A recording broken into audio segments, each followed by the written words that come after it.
আমি ইমাম সাহেবের কথা না হয় বাদই দিলাম, আপনারা তো সকাল বিকাল চার দোকানে বসেন না? চা বিস্কুট বিড়ি সিগারেট খাইতে খেতে কিন্তু আপনাদের 100-100 টাকা কীভাবে খরচ হয়ে যায় আপনারা নিজেরাও বোঝেন না। ঠিক ওই ওই টাকাটাই আপনারা বাড়িওয়ালার কাছে দিয়ে রাখবেন। আমি প্রতি মাসে এসে আপনাদের বাড়ি থেকে এই সঞ্চয়টা নিয়ে যাব।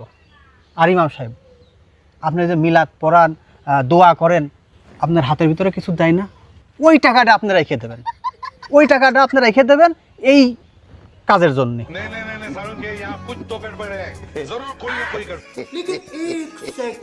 ভাই, আপনার নামটা একটু বলেন।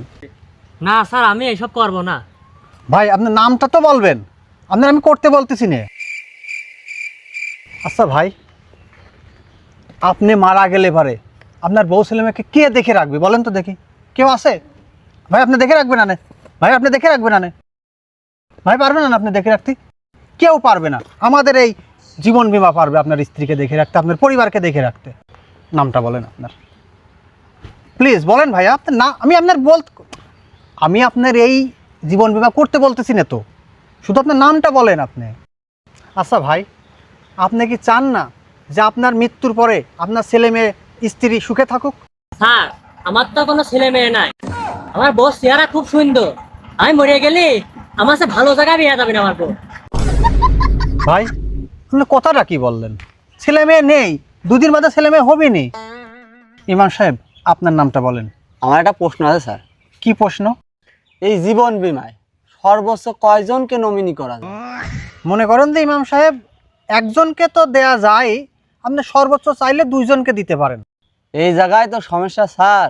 বর্তমানে আমার 3 বেবি, কারে থুয়ে কারে নমিনি করি? আচ্ছা সমস্যা নাই, আপনার এই সমস্যার ব্যাপারটা নিয়ে আমি স্যারদের সাথে আলোচনা করব না। ভাই, আপনার নামটা কি? স্যার, নাম পরে লেখেন। এত সময় ধরে যা বুঝলাম, টাকা তো পাবো মৃত্যুর পরে। এই টাকাটা আমি খেয়াল দিতে পারছি না। এমনও হতে পারে এই টাকার লোভে আমার বউ সলপাল আমার মারি ফেলতে পারে। তাহলে তো এটা জীবন বীমা না, এটা তো তাহলে মৃত্যু বীমা। ভাই, তারপরেও ভাই আপনার এটা করার দরকার আছে।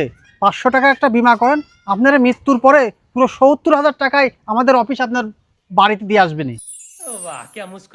কি ভাই, তাহলে আপনি জীবন বীমা করতেছেন, আপনার নামটা বলেন। না স্যার, এই আপনার ব্যাগ আমার কাছে ছিল বলে যেতে পারি নাই। ব্যাগটা ধরেন। এই জন্যই কয় গ্রামের লোক নিজের ভালো বোঝে না।